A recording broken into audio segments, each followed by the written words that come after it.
"Pack your slate, Miss Wade." Orson Bell said it in front of all 23 children. Etta stood beside the blackboard with chalk dust on her sleeve and a reading book open in one hand. The room went still. Even the little ones stopped swinging their boots beneath the benches. Orson removed his gloves one finger at a time. By Friday, Red Mesa will have a proper teacher. Etta looked back at his face. She was taller than he was by half a head and broader through the shoulders than most men in town. Folks had laughed about that since she arrived. "Proper in what way?" she asked. Orson smiled. "The kind that does not frighten children." No child laughed. That was the part Etta remembered. She closed the reading book and laid it on the desk. "Class is not over." "It is for you," Orson said. A chair scraped near the back wall. Gideon Shaw had been fixing the loose shutter there. He stood with a hammer at his side, his face quiet beneath his hat. His daughter, Nell, sat in the second row with both hands flat on her slate. Orson glanced at him. "This is town business, Shaw." Gideon looked at Etta, not Orson. "Then the town can wait until the children finish their lesson." His voice did not fill the room. It settled it.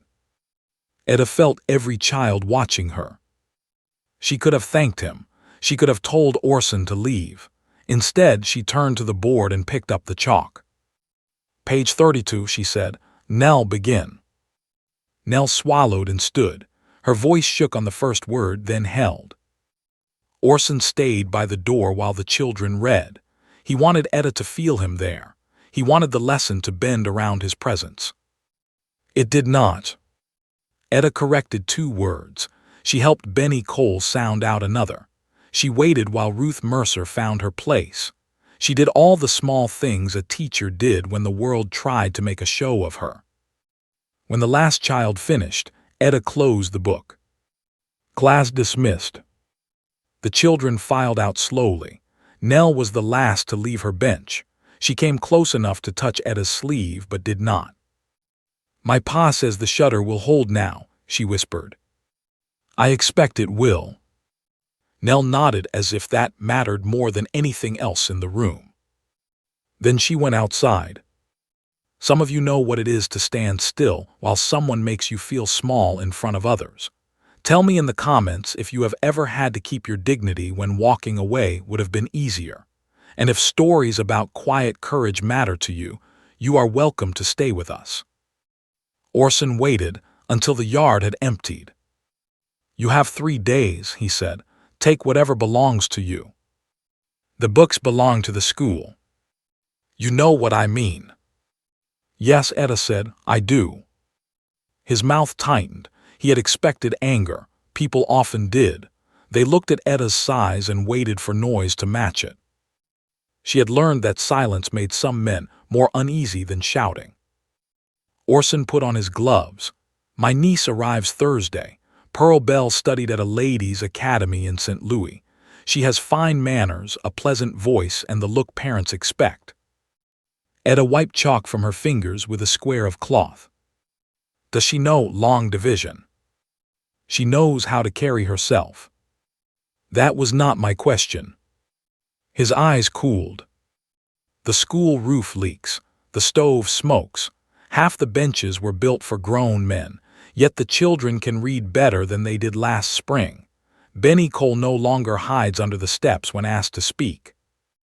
Orson moved closer. "You are missing the point." "No," Etta said. "I have heard the point since I was 12. An old church picnic rose in her mind. A boy asking whether she ate from a trough. Her aunt pulling her dress tight and saying there was only so much cloth could forgive. A man she nearly married telling her he wanted a wife, not another hired hand. Etta folded the chalk cloth once. Then again. Orson picked up his hat. "Friday morning, you will hand Pearl the key." The key hung from a nail beside the door. Etta did not look at it. "I heard you." He left. Etta stood alone in the schoolhouse. She straightened the reading books. She pushed Ruth's bench back in line. She closed the drawer where she kept spare chalk and string. Then she saw the apple on her desk. It was small and bruised on one side. One of the children must have left it. Etta rubbed the dust from its skin and set it near the window. She would not cry over Orson Bell. She had cried enough over people who decided what she was before asking who she was. The shutter knocked once in the wind. Gideon stood outside the open door. His tool box rested near his boot. He had taken off his hat. "You missed a nail," she said. His eyes moved to the shutter.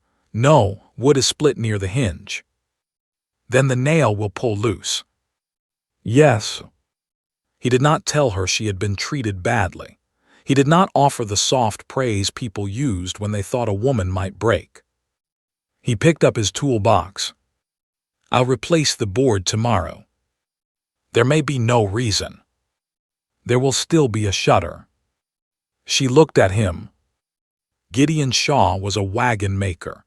He had come to Red Mesa the winter before with Nell and little else. His wife had died somewhere east of Fort Laramie. Gideon never spoke of it. His nose had been broken once. One eyebrow carried a thin white line. His hands were rough, with sawdust caught in the creases. He nodded toward the benches. "The small ones need lower seats." "I know.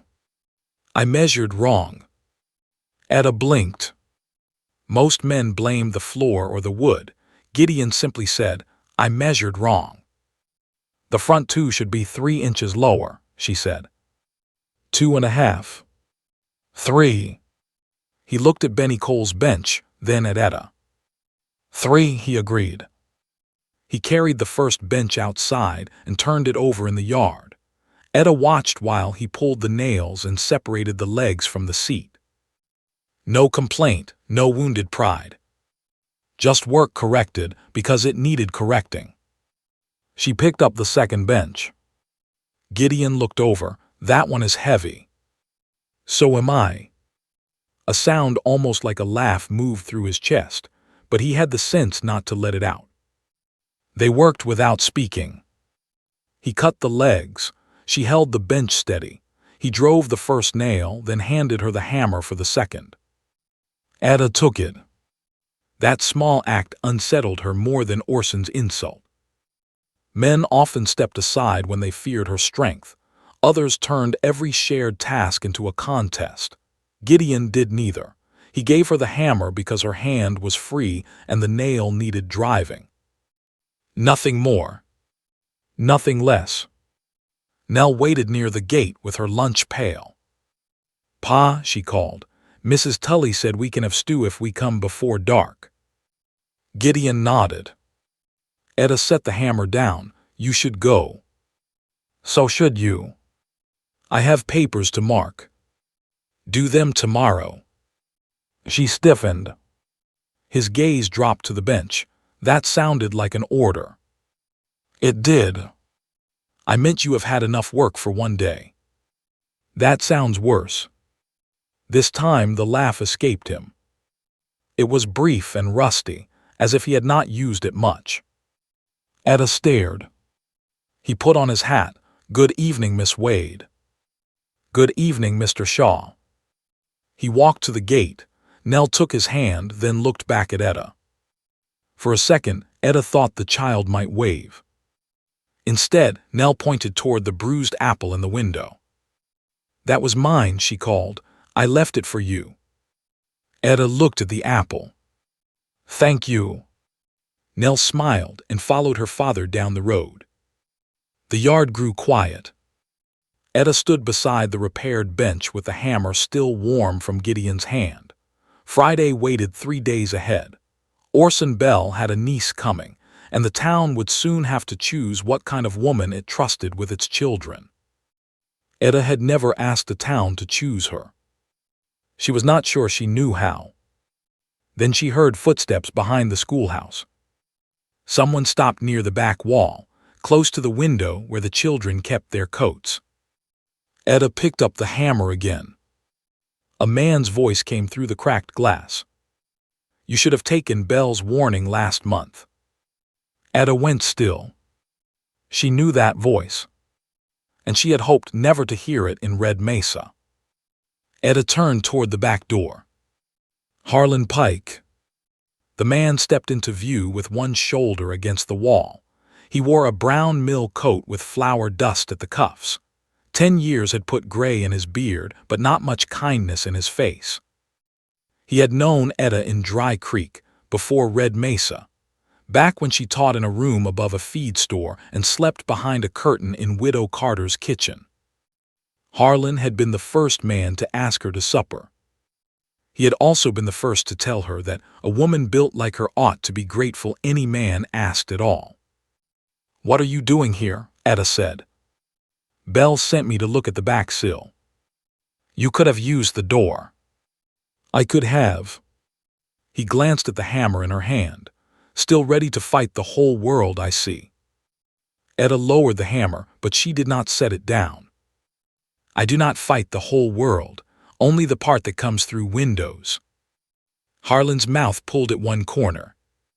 "You heard Belle. Pearl takes the school Friday." "Then why are you here?" "To save you trouble. Belle owns the mill, the feed shed, and half the notes carried by the bank. Folks may like you well enough. They like keeping their farms more." Etta knew that already. Red Mesa was a small town. Orson Belle's money sat behind nearly every new roof and every wagon that had made it through a poor harvest. Still, hearing it said plain made the room feel colder. Harlan pushed away from the wall. "Take your things tonight. Leave before people have to choose." "People should choose." "They will choose Belle." He started toward the corner of the building. "Harlan." He stopped. "Did he send you to frighten me?" "No." "Then you came because you enjoy it." His shoulders went tight. For one moment, Etta saw the younger man who had once stood outside Widow Carter's kitchen with a bunch of field flowers crushed in his fist. Then the look was gone. "You always did make things harder than they had to be," he said. "No, I only stopped making them easy for men like you." He left without another word. Etta waited until his boots faded down the road. Then she put the hammer on the desk and pressed both hands against the wood. They did not shake. That was enough. A small sound came from the doorway. Nell stood there holding a blue reading book to her chest. Gideon waited a few steps behind her. "I forgot this," Nell said. Etta looked at the book. It belonged to the school. "You did not forget it. You came back for it." Nell looked down. Gideon removed his hat. She heard a man speaking. "I thought he sounded cross," Nell said. Etta met Gideon's eyes. He was leaving. Gideon looked toward the back of the schoolhouse, then at the hammer on the desk. He did not ask whether she needed saving. "I have a wagon tongue to finish," he said. "Road home passes the boarding house." It did not. His workshop stood 2 streets east. Etta could have corrected him. Instead, she gathered her papers and locked the school. They walked together without touching. Nell moved between them, stepping over every crack in the hard ground as if each one were a creek. At the boarding house gate, Gideon stopped. "The bench will be done before lessons," he said. "You have paid work." "So is that." "The town has not hired you." "No." Etta looked at him. He rubbed a thumb over a rough place on his hat brim. Nell should be able to put her feet on the floor. That was all he said. The next morning, Etta found both front benches lowered exactly 3 inches. The broken shutter board had also been replaced. The new wood was plain pine, sanded smooth where small hands might touch it. Gideon was kneeling by the stove, tightening the iron collar around the pipe. "You came early," she said. "You came earlier." "I have a key." "The latch does not catch." Etta hung her coat on the peg. "I know. I'll fix it after the pipe." "You will not rebuild the whole schoolhouse before Friday." He glanced up, wasn't planning to. The loose floorboard beneath his knee gave a long squeak. He looked down at it. Etta folded her arms. Do not. He almost smiled. The children arrived in twos and threes. They stamped dust from their boots and placed lunch pails beneath the benches. Nell had no pail. Etta noticed because Nell always carried one, even when it held only cold potato and a strip of salt pork. During figures, the child rubbed her stomach and pressed harder on her slate pencil than she needed to. At noon, Etta took a biscuit from her own basket and laid it beside Nell's hand. I cannot eat both, she said. Nell studied the biscuit. You are bigger than me. A few children laughed. Etta looked at them until they stopped. That does not mean I need 2 biscuits. Nell broke it in half and pushed one piece back. Then neither do I. Etta accepted the half. Across the room, Gideon had gone still beside the stove. He said nothing. He only turned back to the pipe and tightened the collar once more. After the children went outside, he placed a small wrapped bundle on Etta's desk. What is that? Cheese. For Nell. For tomorrow. You can give it to her yourself. She'll say she isn't hungry. She learned that from someone. Gideon wiped soot from his fingers with a rag, probably. Etta put the cheese in her drawer. She did not thank him. He did not wait for thanks. At noon, Gideon carried a dented coffee pot from the small fire behind the schoolhouse. He poured 1 cup for himself and 1 for Etta. She looked into hers. No sugar. You never use it.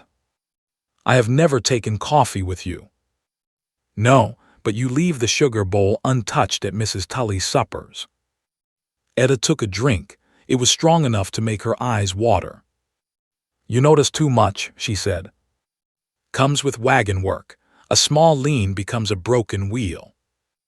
They stood beneath the bare cottonwood while the children played tag around the water barrel. Nell ran with the others, her braid coming loose. Belle gives you work, Etta said. Sometimes. He may stop. Then I will find other work. You make that sound easy. No, Gideon watched Nell duck beneath Benny's arm. I make it sound decided. Etta held the warm cup between both hands. Why Red Mesa? She asked. My wagon broke outside town. Nell had a fever. Mrs. Tully gave us a room, and Dr. Ames came without asking whether I could pay. So you stayed because people helped you. I stayed because Nell slept through the night for the first time in months. He looked at Etta then. A place does not have to be perfect to be worth keeping. The school bell hung quiet above them.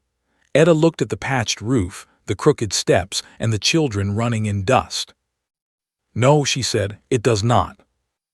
That afternoon, a polished buggy stopped outside the school. Orson Bell stepped down first. A young woman followed him. She wore a green traveling dress with narrow black trim. She was small, straight-backed, and younger than Etta had expected.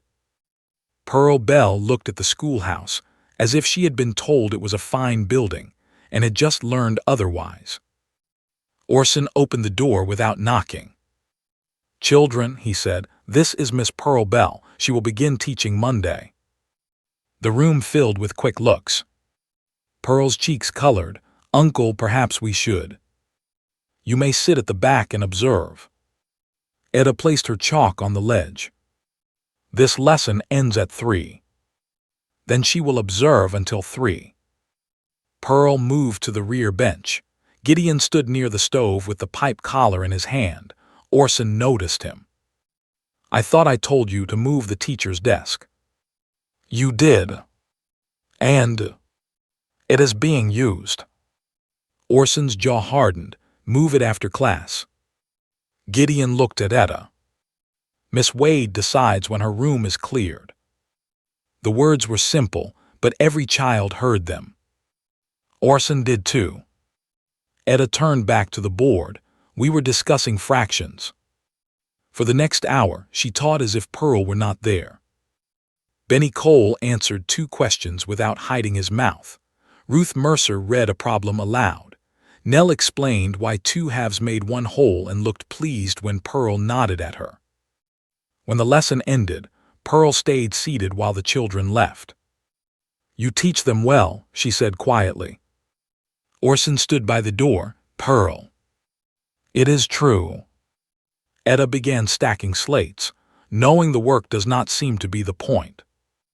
Pearl glanced at her uncle. "No," she said, "I do not believe it is." Orson stepped between them. "Friday evening the parents will gather at the church. We will settle this then." "You said the choice was already made," Etta said. "It was, but since you insist on making a public matter of it, the town may hear both sides." "I did not ask for a meeting." "Then you should have left quietly." He walked out. Pearl remained near the bench. "I did not know he had already dismissed you," she said. "Would it have changed your trip?"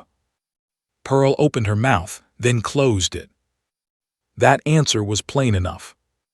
She followed Orson to the buggy. By dusk, the sky had turned the color of iron. Wind pressed at the new shutter and made the schoolhouse boards groan. Gideon stood outside, looking toward the western ridge. "Storm?" Etta asked. "Wind, maybe rain." "It has not rained in 3 weeks." "Clouds do not care." He walked around the building and pressed his hand against the back wall. Etta followed. Near the corner, one of the old support braces had split along the grain. Gideon touched the crack. "This was sound last winter," Etta said. "It isn't now." "Can it wait until morning?" A gust struck the schoolhouse. Inside, the bell rope swung though no one had touched it. The bell gave one low, lonely sound. Gideon looked at the dark line in the wood. "No," he said, "it cannot." The wind hit the schoolhouse again before Gideon finished speaking. Dust lifted from the yard and struck the windows in a hard sheet. The bell rope snapped against the wall. Somewhere behind them, a loose board gave a sharp crack. Etta looked toward town. "How long?" "Before the brace gives." "Yes." Gideon pressed his palm to the split wood. "Could be an hour, could be the next strong gust." "There are children coming at 8. "Not into this building." She did not argue. That surprised them both. Gideon went to his wagon and pulled out a coil of rope, 2 iron clamps, and a short length of timber. Etta carried the lantern closer while he worked. "What do you need?" she asked. "Hold the light." "I can do more than hold a light." "I know, right now I need the light." The answer was so plain that she obeyed. He braced the weak corner from the outside first. Then he ran the rope through the window frame and around an inside post to keep the wall from shifting. Etta followed him in and pulled the rope tight while he set the clamp. The room smelled of old wood, lamp oil, and the first touch of rain. "Again," Gideon said. She pulled harder. The rope bit into her palm. The post moved half an inch, then stopped. "That will hold until morning," he said. "Until morning is not enough." "No." Another gust pressed against the building. The new brace groaned but stayed firm. Gideon gathered the tools he did not need. "The children can meet at my shop." "Your shop is full of wheels." "I can move them." "The floor is covered in shavings." "I can sweep." "You have paid work waiting." "So do you." Etta looked around the schoolroom. 23 slates, 23 pegs, 23 places where children expected the day to be ordinary. Orson will say I abandoned the school. Let him. He will say the building was safe until I interfered. Gideon set the clamp wrench inside his box. Was it? No. Then let him speak. The rain began in slow, heavy drops. Etta moved the reading books away from the back wall. Gideon helped without being asked. They stacked the books in 2 wooden crates, then carried the slates and chalk to his wagon. When they were done, Etta reached for the teacher's desk. "That stays," Gideon said. "It belongs to the lessons. It will not fit through the door." It came through the door. Before the front step sank, she put both hands beneath one side. "Lift." He looked at her for a moment, then took the other end. They turned the desk sideways. One corner caught the frame.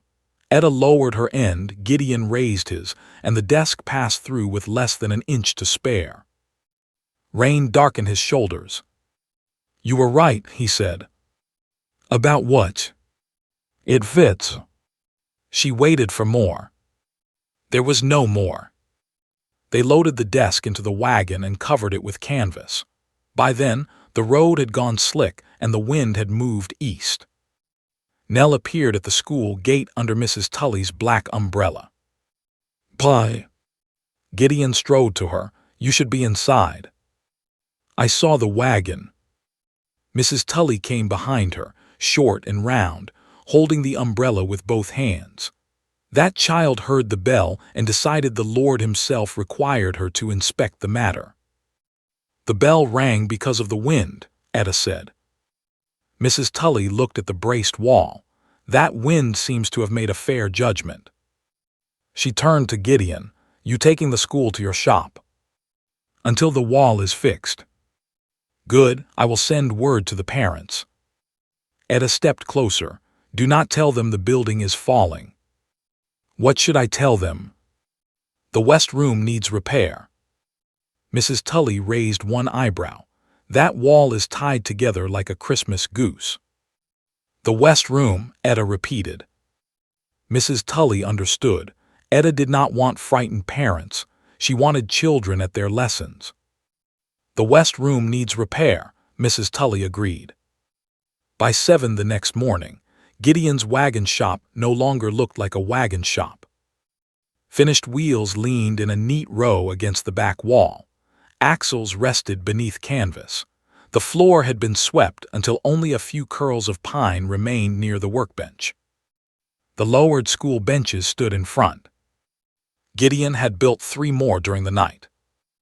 Etta ran her hand over the smooth edge of the smallest one. "You did not sleep." "Some." "Where?" He pointed to a folded blanket near the stove. Nell came from the small room above the shop carrying a stack of tin cups.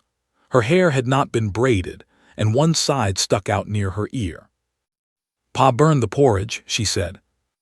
"It thickened." It stood up by itself. Etta took the cups from her. "Sit down." Nell sat on an empty crate while Etta divided her hair and made 2 even braids. Gideon watched from the workbench. "What?" Etta asked. "Nothing." "You are staring." "I have never made them even." "Because you start too low." He nodded as if she had explained a wagon joint. The children arrived wet, curious, and louder than usual. Benny Cole wanted to turn a half-built wheel. Ruth Mercer found a jar of wooden pegs and began sorting them by size. Etta clapped once. "This is a schoolroom today." Benny removed his hand from the wheel. "Will it be a wagon shop tomorrow?" he asked. "That depends on your spelling." He considered this, then hurried to his bench. The morning went better than Etta expected. The shop was warmer than the schoolhouse. The workbench made a fine place for maps. Gideon's measuring rods helped with fractions. When Etta asked how many 1/4 inches made 1 inch, Gideon held up 4 short pieces of wood. Even Benny understood. At noon, Gideon cleared one end of the workbench and set out bread, beans, and slices of hard cheese. Etta looked at the amount. "You fed the whole class." Mrs. Tully fed the whole class. She sent enough for 12. I added to it. "With what money?" "The same money I use for nails." "You need nails." "Children need lunch." She lowered her voice. "Do not make yourself poor trying to prove you are kind." His hand stopped over the bread knife. "I am not proving anything." The words were quiet, but they had an edge. Etta stepped back. Gideon placed the knife down. Nell went hungry on the trail west. Some days I told her I had already eaten. She was 6. She knew I was lying. His eyes moved to his daughter, who was sharing beans with Ruth. "I cannot see an empty pail and pretend I missed it." Etta looked at the wrapped cheese in her drawer, now tucked beneath the workbench. "I am sorry," she said. He nodded once. It was not forgiveness made grand. It was simply the end of the sharpness between them. After lunch, Orson Bell arrived. He stood in the open shop door while rain dripped from his coat. Harlan Pike waited behind him. Orson looked at the children, the benches, and Etta's desk. "You moved the school without permission." "The west wall split," Etta said. "You should have sent for me. I sent the children somewhere safe. You made my town look disorderly." Gideon set down the spoke he had been sanding. Etta lifted one hand without looking at him. He stayed where he was. "This is not your town," she said. Orson's face changed. "Not much, just enough." "I paid for the school roof," he said. "The church women bought the stove. The Mercers hauled the lumber. Gideon repaired the shutter. The children carry the water. My name is on the note." "A name on a note is not the same as a town." Harlan glanced toward the children. Several were listening.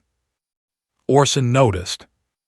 He smiled then, which was worse than anger. "Very well. Friday evening we will ask the parents whose judgment they trust, yours or mine." Etta held his gaze. "And until then, you may continue this little display." He turned to leave, then stopped beside Nell's bench. A folded sheet of paper lay near her slate. She placed both hands over it. Orson looked down. "What are you hiding?" "Nothing," Nell said. He reached for the paper. Nell pulled it to her chest. Gideon crossed the room in 2 steps. "Do not touch her." The shop went silent. Orson's hand stayed in the air. Then he lowered it. "No need for temper, Shaw." That was not temper. Orson looked from Gideon to Etta. Something cold and knowing entered his face. "So that is the shape of it," he said. Etta felt heat rise beneath her collar. Orson put on his hat. People may forgive an unfeminine teacher. They are less forgiving of one who keeps company with a widower inside his shop. He walked out into the rain. Harlan followed. No child spoke. Etta looked at Gideon. He had gone pale around the mouth. Nell still held the folded paper against her chest. Etta wanted to say Orson's words did not matter. But in Red Mesa they did. And Friday was now only 1 day away. The rain beat harder against the shop roof. No one moved until Etta crossed the room and knelt beside Nell. "You do not have to show anyone that paper," she said. Nell looked toward the open door where Orson had disappeared. He thought it was bad. Then he was wrong. The child's fingers loosened. It was a drawing made with charcoal on cheap brown paper. Nell had drawn the wagon shop with smoke rising from the pipe. 23 square heads sat on benches. Gideon stood by the workbench with one arm much longer than the other.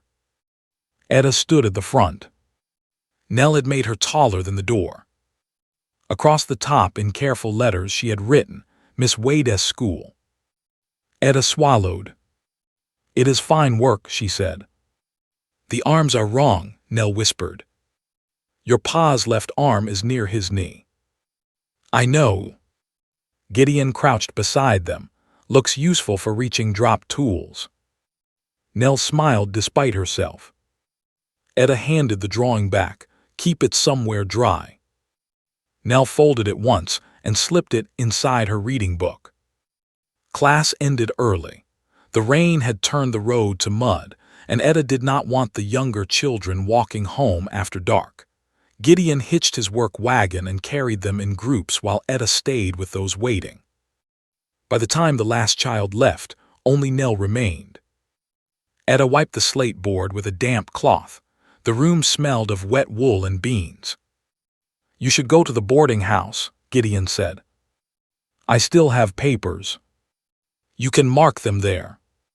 "You have taken Orson's side quickly." He leaned against the workbench.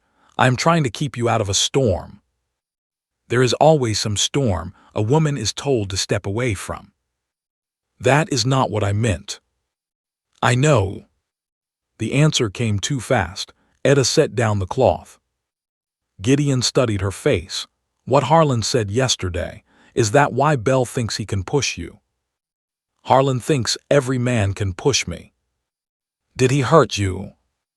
The question was quiet. It carried no hunger for details. Etta straightened the cloth over the edge of the table. "He asked me to marry him when I was 26. Then he told me I should be thankful.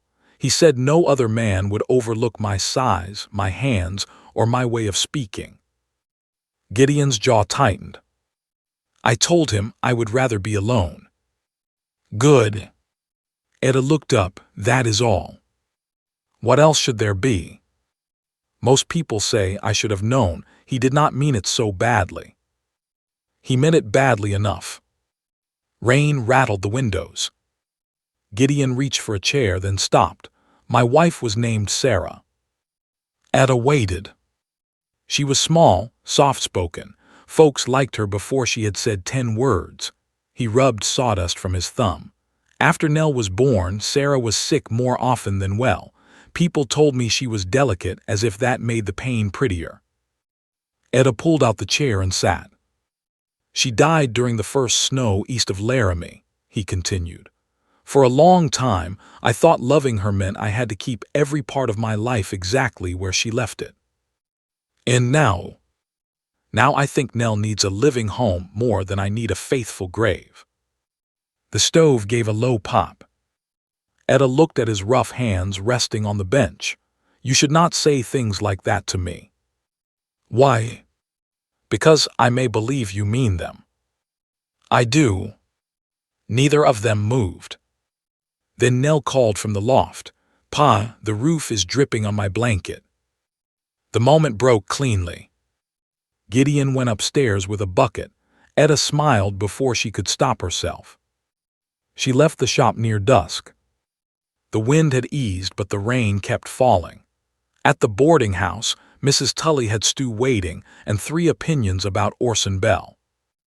"The first is that he was born with a coin where his heart ought to be," she said. "The second is not fit for the supper table." "And the third?" Mrs. Tully set down a bowl. "The third is that Pearl Bell came here an hour ago." Etta stopped removing her coat. "She is in the front room." Pearl stood when Etta entered. Her green dress was damp at the hem, and she held her gloves twisted together.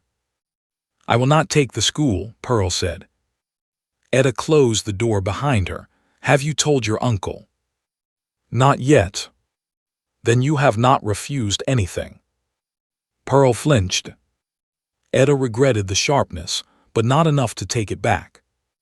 Pearl sat slowly. "He told me the teacher had resigned. On the road here he said you had become difficult. Today I saw children who trust you." "Children can trust the wrong person." "They were learning." "That matters more."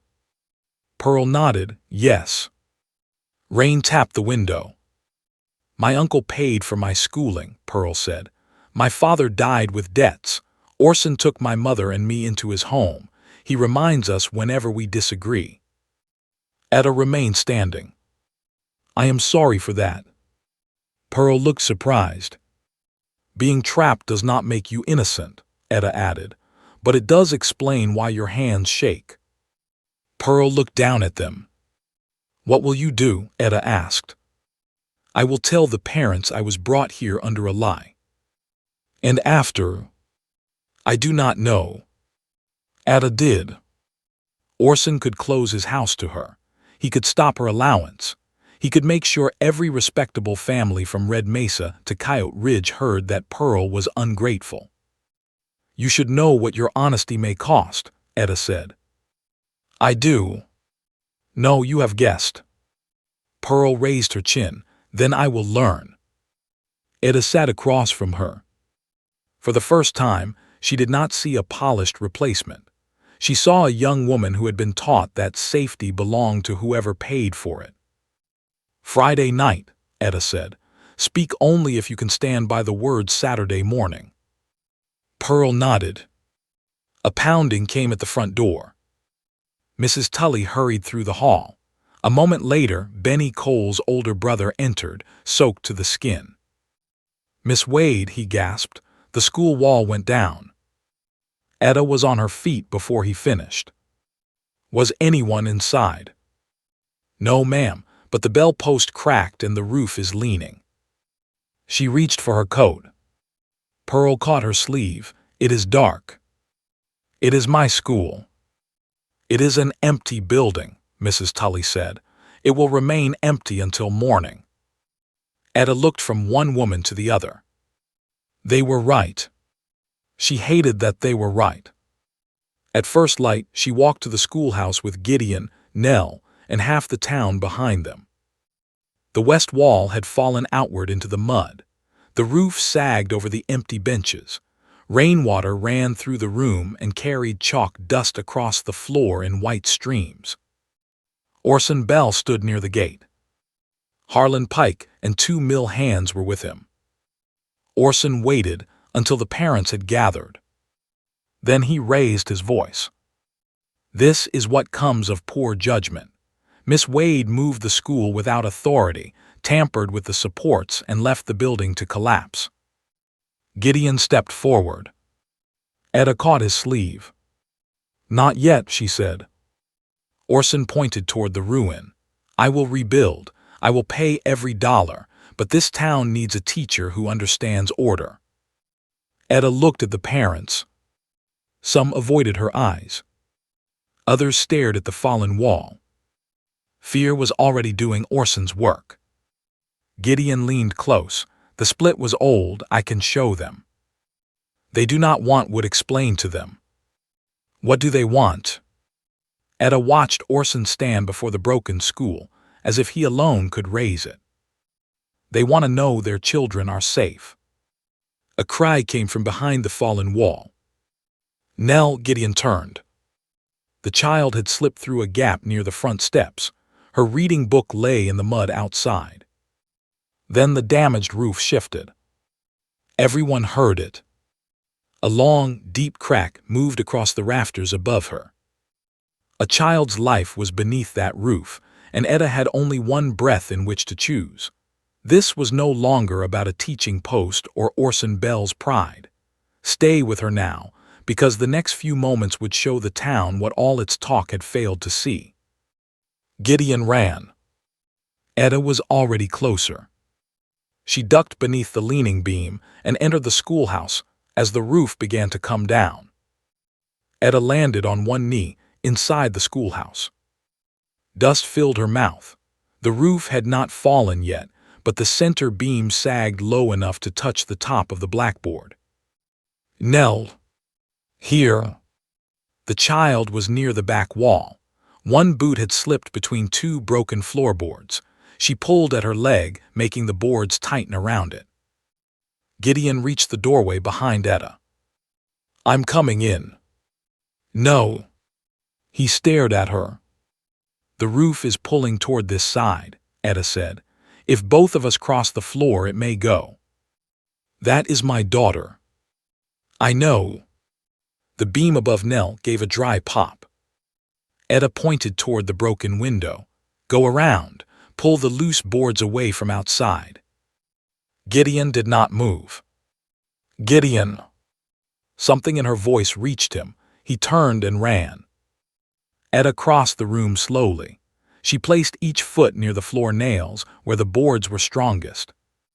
Nell's face had gone white. "I only wanted my picture," she said. Her folded paper lay beneath the fallen coat pegs. Leave it. But, look at me. Nell looked up. You are going to do exactly what I say. The child nodded. Etta knelt beside her. The trapped boot was twisted. If Etta pulled the leg straight, she might hurt the ankle. Outside, wood tore loose. Light opened through the back wall. Gideon's face appeared between two boards. I see her, he said. Push the lower board inward when I count. He reached through the gap. Etta put one arm around Nell's chest. With her other hand, she gripped the trapped boot. 1. The roof shifted. 2. A clump of wet plaster struck Etta's shoulder. 3. Gideon pushed. Etta pulled the boot sideways. Nell cried out, but her foot came free. Then the center beam dropped. Etta threw herself over the child. The beam struck the teacher's desk and split it down the middle. One end stopped less than a foot above Etta's back. Outside, people screamed. Gideon tore at the opening until his hands bled. Give her to me. Etta lifted Nell toward the gap. Gideon caught his daughter beneath the arms and pulled her through. The roof groaned again. Etta, he said, now. She looked toward the front door. Dust hid it. The gap behind her was too small for her shoulders. Move the upper board. It is holding the wall. Move it. If I do, the corner may drop. If you do not, I stay inside. Gideon's face changed. He handed Nell to Mrs. Tully and wrapped both hands around the board. Harlan Pike came beside him. On my count, Gideon said. Harlan took hold. They pulled together. The board came free with a scream of nails. The wall leaned outward. Etta turned sideways and forced herself through the opening. Gideon caught her coat and dragged her clear, as the school roof folded into the room behind them. For several seconds, no one spoke. Rainwater dripped from the broken rafters. Dust rolled across the yard. Etta sat in the mud, breathing hard. Nell broke away from Mrs. Tully and ran to her father. Gideon held the child with one arm, but his eyes stayed on Etta. Are you hurt? He asked. My shoulder. Can you move it? Etta raised her arm. Pain ran down to her elbow, but the arm moved. I can. Gideon closed his eyes for one brief moment. Then he crossed the mud and knelt in front of her. You told me to wait outside. Yes. I nearly did not. I noticed. His bloody hand touched the sleeve near her shoulder. He stopped before pressing the bruise. I trusted you, he said. Etta looked past him at the ruined school. No, you trusted me with Nell. That is what I said.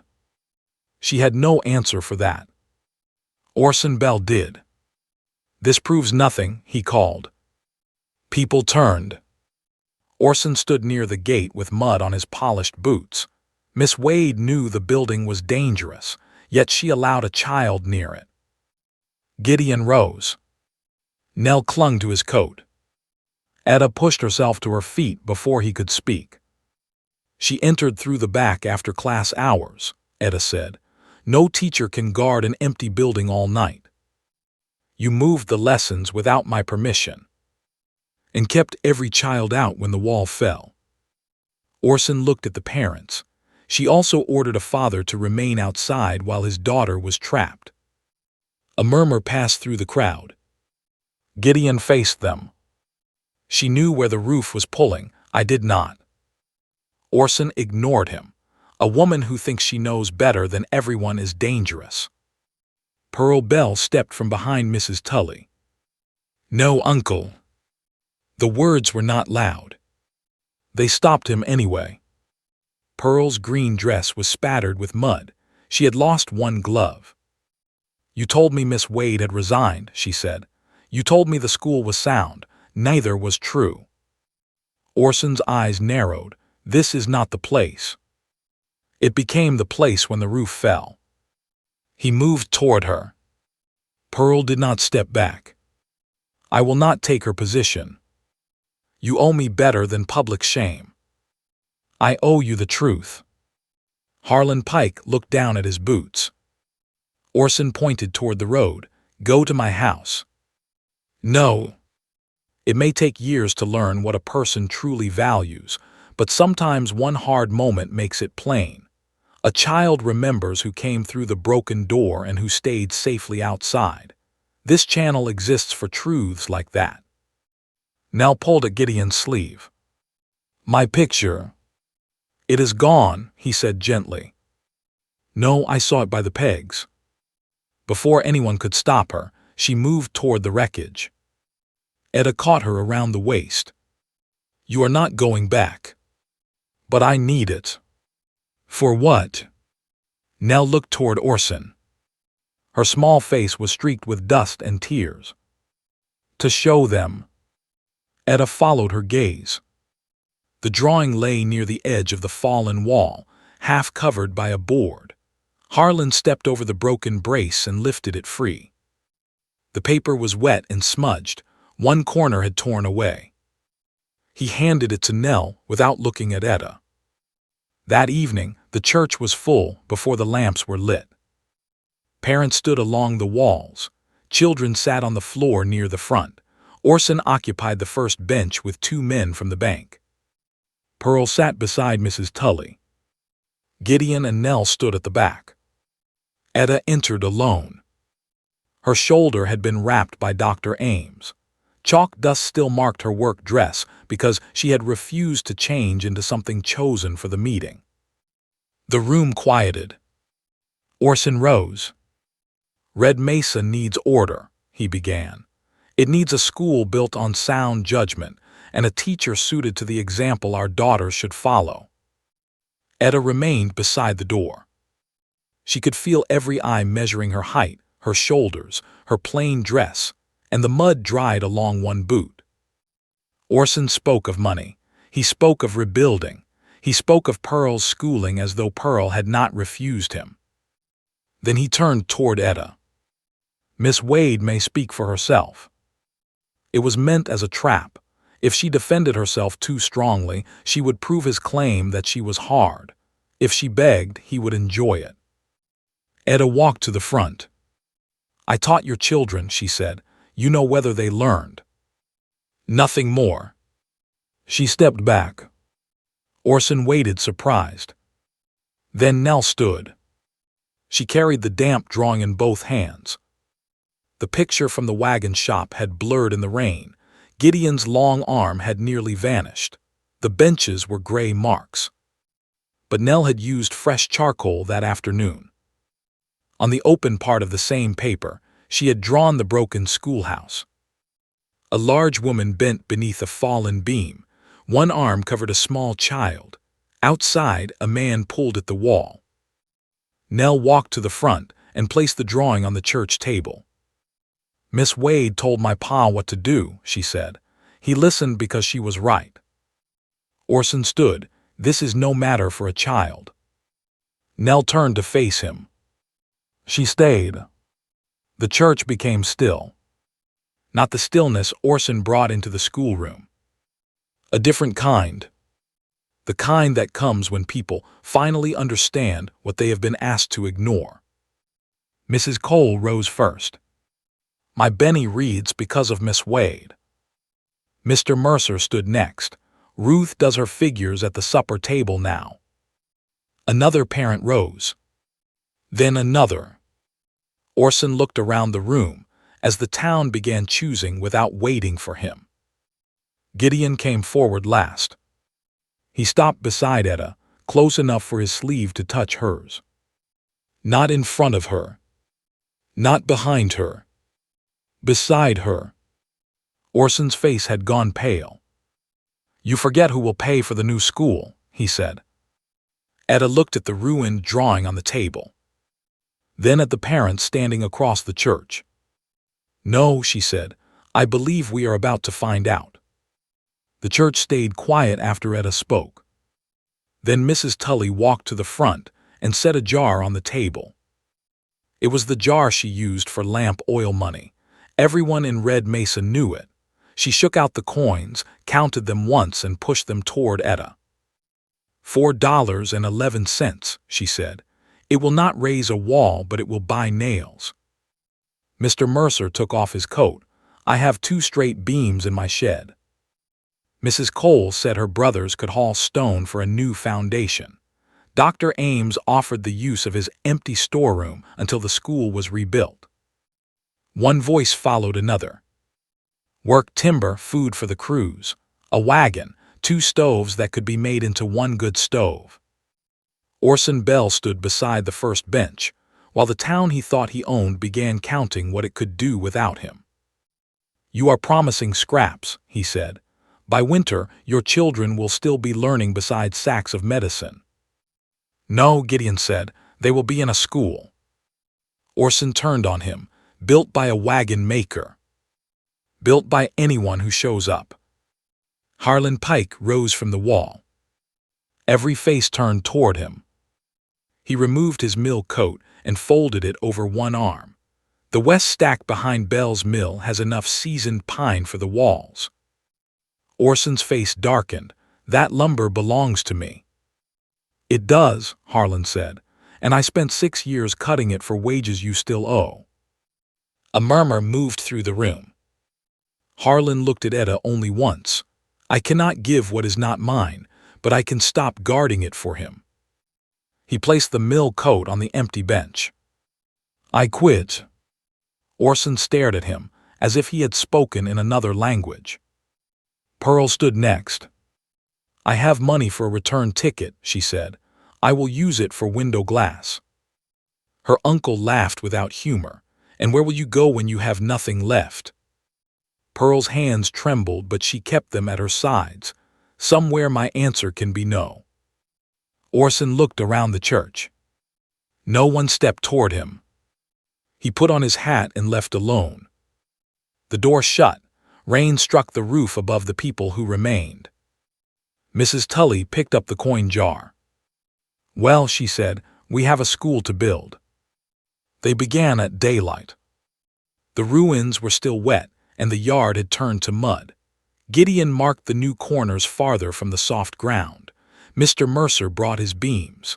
Mrs. Cole arrived with bread wrapped in cloth and set it on a wagon bed. Etta tried to lift a broken rafter. Gideon took hold of the other end.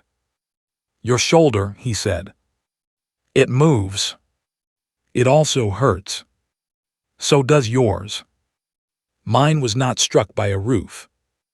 She tightened her grip. Lift. They carried the rafter together. No one made Etta stand aside. No one asked her to prove she belonged in the work. When she gave a direction, people listened because she knew how the old room had failed and what the children needed from the new one. The windows would sit lower. The door would open outward. The youngest benches would remain 3 inches shorter. By noon, even the children had tasks. They gathered loose nails with Gideon watching. Nell kept them in a tin cup and counted each one before handing it over. Pearl worked beside Mrs. Tully, scraping mud from the rescued books. Her green dress was gone. She wore a plain brown skirt borrowed from the boarding house. Harlan came late with a wagon of his own tools. He stopped near Etta. I was cruel to you in Dry Creek, he said.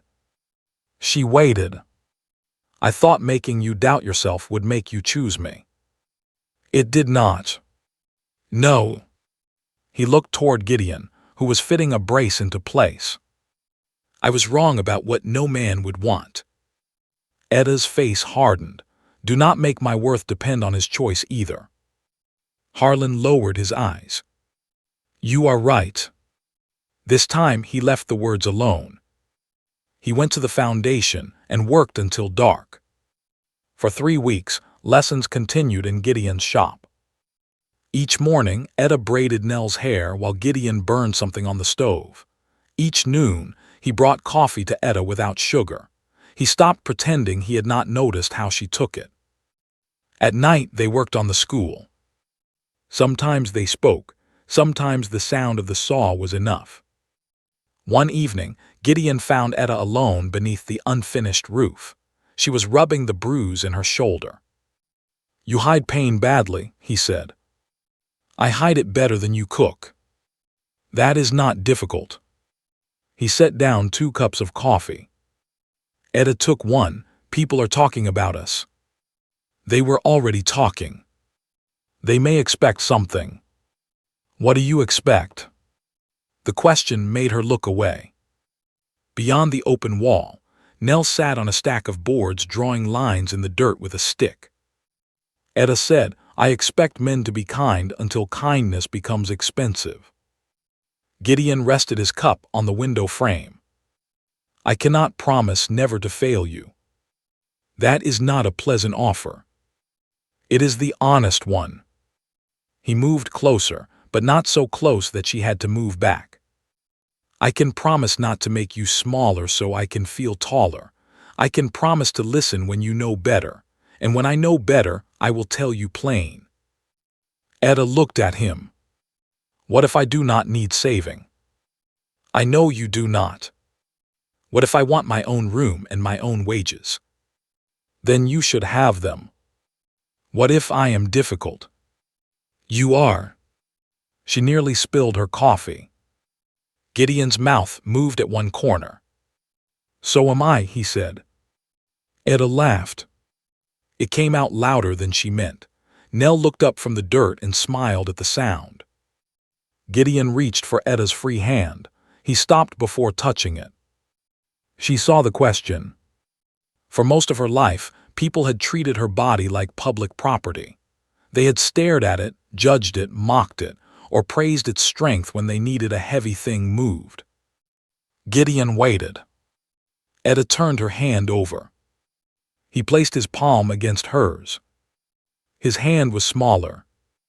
For once, the fact held no shame for either of them.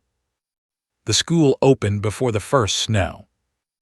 The new walls were plain, the roof straight, and the stove pipe sealed properly. The bell had been rehung over the door.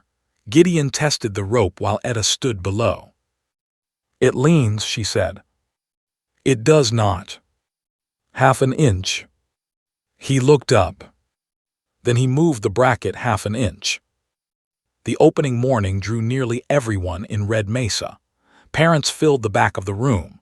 Children sat on the new benches with scrubbed faces and restless feet. Pearl stood near the maps. She had accepted work helping Dr. Ames keep his accounts and spent 2 afternoons each week teaching the older girls music at Mrs. Tully's piano. Harlan had taken work at a saw camp north of town. Orson Bell did not come. His mill still ran, but fewer men waited for his permission before making a choice. That loss seemed to age him faster than any public defeat could have done. Nell's drawing hung beside Etta's desk. The rain marks remained. The paper was torn at one corner. In the picture, Etta still stood taller than the door. Etta left it exactly as it was. She rang the bell. The sound rolled across Red Mesa, clear and steady. Lessons began.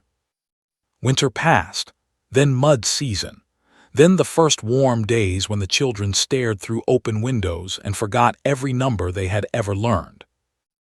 Gideon kept working at the shop. He did not move into Etta's boarding room. He did not ask her to leave the school. He did not hurry her because the town had already decided what its story should be. He simply kept showing up. He saved her a chair at church. She carried supper to the shop when work ran late. He repaired the handle on her coal bucket. She mended Nell's blue coat and pretended not to notice when Gideon watched her fingers move. One evening in early spring, Etta dismissed the children and found Gideon waiting by the gate. Nell stood beside him with her hair in 2 uneven braids. "Your father did those," Etta said. "He started too low," Nell replied. Gideon held out his hand. There was no ring in it, no grand display, only his open palm. "I have a table big enough for 3, he said, "and a room with a door you can close whenever you wish." Etta looked at Nell. The child was trying not to smile. Then Etta looked at Gideon. "I will keep my wages." "Yes." "And my name at the school." "Yes." "And when you burn supper, you will admit it." He considered that, most times. She put her hand in his. "That will have to do." Etta locked the schoolhouse door. Nell slipped between them and took Etta's other hand. The three of them walked down the red road toward the wagon shop while the evening light stretched their shadows ahead. Behind them, the school bell rested quiet above the door. Etta's shadow was still the tallest. This time, no one asked her to make it smaller.